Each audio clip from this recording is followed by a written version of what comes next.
Hello all and welcome to the Mug Life DIY. I am Julia and I am so excited that you decided to stop by my channel. Okay, so today I am unboxing this little kit that I got off of Amazon. It is a wood burning kit and it came with this little, what are we going to call this? A leather bag, yes.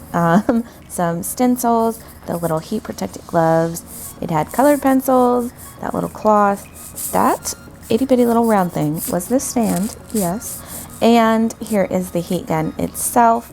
And the only thing that I wish it actually did have would be instructions. Just wait for it, you'll be in for it. So I believe this was about $30 for everything on Amazon, maybe a little less. I honestly don't remember. I ordered it so long ago and it's just been sitting in this little box since I got around to it. So these cute, I'm gonna say cute little papers, that's the instructions. Yeah. I don't know what is up with Amazon and these lack of instructions. Yeah, right there it said instruction manual and it was one page back and front. One page back and front. Very detailed, let me just say. I don't know if they forgot to actually put the instruction manual in my kit, or if it's like that for all of them. So if you actually have bought this kit off of Amazon, let me know down below, because I was still just trying to figure out which parts and what, and you know, all that jazz. So all of the little tips for the wood burning came in this little plastic container. And I really did like how it was organized and separated, but nothing was labeled. So I had to try to figure that out. And the wonderful craft Kit Collab is today. I am teaming up with my friend Lynn, who this was her fabulous idea, okay? So go show her some love. This is her channel and she has all these really cute shorts, which I still have not figured out. So mad skills, Lynn. And she's got all sorts of really fun videos. She is hilarious. So make sure you check out her video and subscribe to her and give her some love down. And as I already mentioned, there were absolutely like no diagrams of what these pieces did or how they fit together. So I was trying to figure out by this itty bitty little picture, I mean, what screwed into where. So my actual heat gun was already put together. And I figured out that that little silver packet was all of the soldering tools. Yes, I put these on backwards. Apparently the dots are supposed to go at the bottom. Yeah. So I had to let it heat up. It did take about 5 minutes for it to heat up. And that little stand right there, make sure you water the little sponge. The sponge kind of just helps if, you know, clean it off a little bit, because you will see all of my whoopses. Oh, I can't believe you did that, about 1,000 times today. So my little pack came with a few of these like test practice wood pieces. You can also find like things like this in the Dollar Tree or Walmart or Michael's, anywhere like that. So I decided to kind of test out the heat gun, see how the burning it worked. And because I didn't know what actual heat setting or what temperature it should be at, I just kind of turned it on and started. And as you can see, the first little itty bitty little point, I could not get to work. The only time I could actually get it to work is if I pressed it down, and it created a very, very, very small dot. Do you see that one little dot? Yeah, that's what it created. That was it. So I decided I'm not great at testing things, so I jumped right into my first project. Now, my idea was, I've had this little pumpkin form from Dollar Tree since last fall. I wanted to actually do something with it. I want to do like a pattern or something around those little 3 raised sections. And at first, that little paint splotches didn't bother me, but in the end, they did end up bothering me, and you'll see kind of, yeah. So I painted all of the backside and the little edges with my black acrylic paint. And actually, I don't think I did paint the back, but normally I like to paint the back to finish it off as well. Let that dry with the help of my wonderful heat gun. And then I switched out my little, what is it called? Heat gun tip. I had better luck with the tips like that had shapes and forms to them. And I did turn it up to about 700 degrees. and I kind of pressed down the form and wiggled it a little bit. And I created like really fun patterns, and I was like, oh, it's finally working. I just didn't have it hot enough. Now, forewarning, these gloves did not fit my hands, but if you had larger hands, they would fit great, but they kept getting in the way and my hand was sliding on the actual heat gun. So, or not heat gun, wood burning tool. So I did end up not wearing the gloves later on, but I would just preface, this thing is extremely hot. Like, I turned mine up to 700, and I think it goes up past 900 degrees Fahrenheit. So definitely be warned that you could severely hurt yourself. So, but like I said, there's no actual manual in my pack or my kit that said that. So I'm just like learning and adapting. So I wanted to kind of create, like I said, just like a fun pattern, and then I started creating little flowers. Just the hardest part about it was not really knowing how long you should be pressing down on the wood, or not really being able to see what you were doing. I don't know, maybe it was just the handle, but I wasn't a fan of the handle. Like I said, I kept slipping and getting way too close to the silver part, which did heat up and got really hot. So that's why I ended up taking the gloves off. I thought, hey, this would actually be safer because I won't burn the tips of my fingers because my hand won't slip. So that's what I ended up doing later on. But you can kind of see how I just started creating this little pattern, and I was really liking it at first, but then I was like, oh, that little paint stain, it's gonna bug me. And then I was just kind of like debating what I should do, and I knew I wanted to add some texture and that boho flair, so wasn't quite sure what I was entirely doing. I just knew I had a couple of ideas. And I don't really know if it's just this heat gun that I was having issues with, but Lynn said she was definitely having some issues with it too. So I don't know. I was like so determined. I know she wants to do some Christmas projects with this later on, but I might end up going to Hobby Lobby or Michael's and just seeing if I could talk to somebody, or maybe if any of you have more experience with wood burning and some tips and tricks, because every single video that I watched before this like made it look so easy, and it definitely was a time-consuming project. It doesn't really go like you think. Like, I knew it wasn't going to be super easy, but I didn't think it was going to take me as long as it did.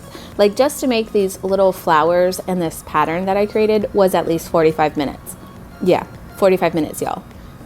And yeah, so I thought, hey, I'm going to fix this little paint by using my stain. Well, the stain covered up the wood burning, and I was like, no, like, that's my favorite part. So yeah, I was so frustrated at this point. I was like, no, you're not going to be able to see it. I didn't really know if I could burn over the stain. It was just, I was so frustrated at this point. And so I was like, oh, I'll just pop it off and turn it around. Because you know how sometimes Dollar Tree, like, the things aren't really like glued down great. Oh, well, I guess they decided to use some industrial strength wood glue or super glue, because this thing wasn't budging. Like, I used my little Cricut tool and everything, and I was scraping and I was trying to be gentle. Yeah, I totally threw it right there. Yeah, I was so frustrated. Like, everything was coming off in pieces, and I thought I could just try to get everything off and sand it down. But at this point, I'm like, how in the world am I going to save this project? Like, what am I going to do? So I'm like, okay, hot glue fixes everything. I'm just going to shove everything back on, and I'll kind of figure it out. I wasn't sure if I was going to repaint it or, you know, what, but as you can see, I am always the messiest crafter, and I had all of my supplies out from my previous project from the other day. So an idea hit me. Let's use the scrapbook paper that's right in front of me, and I will Mod Podge it over the top, and that should cover up any of the wrong texture, those cracks, like everything. So that's what I ended up going with. I just kind of creased around the outside edge, and after I did that, I flipped it over and cut it out to that little middle shape form. So I definitely think it was a good save. Not sure if painting it would have completely covered up the mini whoopses that occurred. So I figured this would be my best option. hey, if, I mean, you learn anything from me, that you will know what not to do, as in everything, what not to do. Hopefully Lynn had a little bit better luck. I feel like her projects turned out really adorable, so you'll just have to let me know. Like, if it was a competition, I'm pretty sure Lynn would win this round, and I would just be running and hiding from this little tool. Endless possibilities, 1,000 mistakes. That's what I'm gonna say. So I just Mod Podged that bottom, and yeah, you see, I tried to like fix that other paint thing. I just gave up and let it be. Just, it's an accent, okay? Okay, that's what I was totally going with, even though it really wasn't. So I thought it was just a little bit too plain. So I added some of my, I actually don't know what this is called. Is it jute? Raffia? I don't know. It's that braided ribbon form that is from Dollar Tree. I've had it for quite some time. I'm not sure if they still sell it or not, but it's one of my favorites. I've grabbed several of these. So I had this in my stash, and I just hot glued it around the outside edge of that middle section. And I wish I had kind of added more of this, because I really like the texture that it added to my piece, but I kind of just glued it to the middle to cover up the mistake, but it was a happy mistake. That's what I'm going to say. So I do end up using some of my Dollar Tree faux leather ribbon, and I kind of added that to the stem section. I just wrapped it around several times and then hot glued that down.